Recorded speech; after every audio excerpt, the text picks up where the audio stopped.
Alam mo ba na noong 1990s, may medical anthropologist na nag-research sa Siquijor tungkol sa mga albularyo. Ang akala niya, normal na pag-aaral lang ito ng traditional healing. Pero ang natuklasan niya, hindi normal. May mga pasyente na pumupunta sa mga manggagamot tuwing purnong buwan para sa mga ritual na pagpapagaling.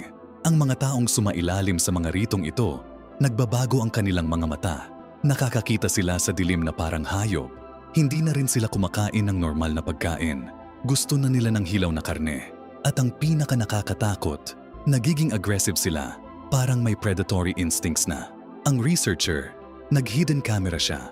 Nakuha niya lahat sa video, ang mga imposible na pagbabago sa katawan ng mga tao. May medical documentation pa siyang ginawa na nagpapatunay na totoo ang lahat. Pero biglang nawala ang researcher kasama ang lahat ng evidence niya. Hanggang ngayon, hindi pa rin siya nakikita. Ang tanong, ano ba talaga ang ginagawa ng mga albularyo sa Siquijor? At bakit nawala ang taong nakaalam ng totoo?